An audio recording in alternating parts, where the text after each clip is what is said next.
Okay, so your Facebook pixel is installed correctly and you're ready to start making some audiences that you can later target with your Facebook ads. There are three types of audiences you can create: a custom audience, a lookalike audience, and a saved audience. With the custom audience, you have different options you can choose from, but I want to talk about the customer file.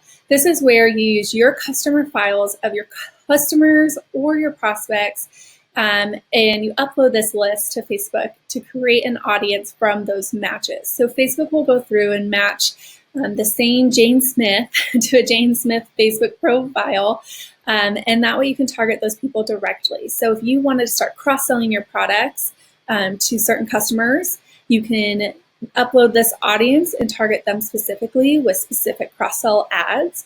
If you have a list of leads that you're wanting to get them back on the phone or get them back into your store, you can target them directly with verbiage and imagery that really speaks specifically to them.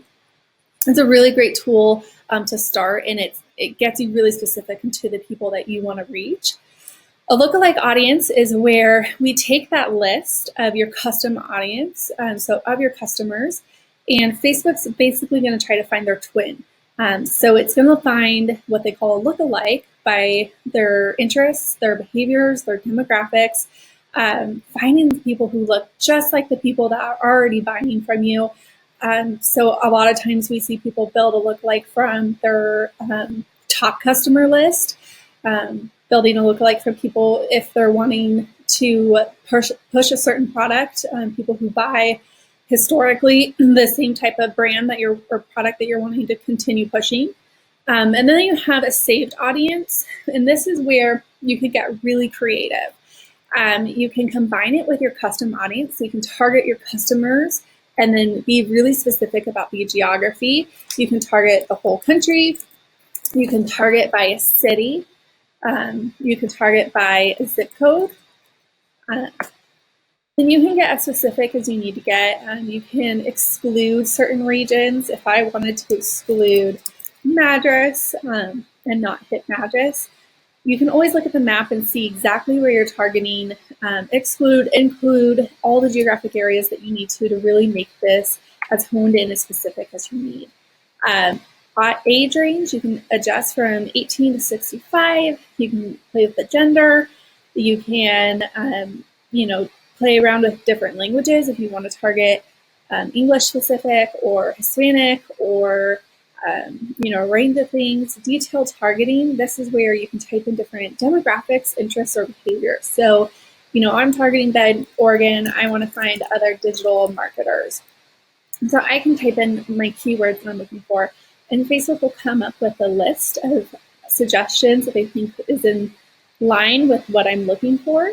You can look at their suggestions after you select an option and select, more targeting. The more you add in this box, it's really just including one of the following.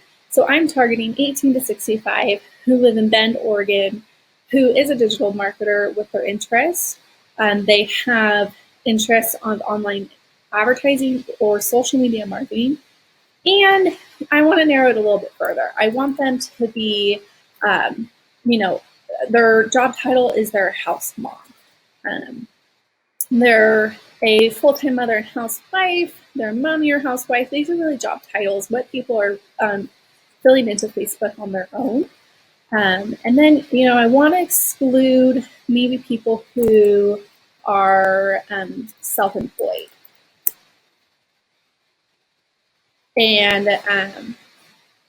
maybe I also want to exclude people who have interest in McDonald's. And I want to exclude people who have interest in puppies. Then that'd be the worst thing to exclude. You really just have options here of what you can exclude, include, and really kind of get creative with your audiences that you want to reach. This audience is really small. I would suggest broadening it up. It's fewer than 1,000 people. So then I would want to go in and add more interest and include more people, maybe delete my exclusions to broaden that audience number up. But yeah, you could really have fun creating audiences and really seeing who that you want to create your ads for and start getting your message out there.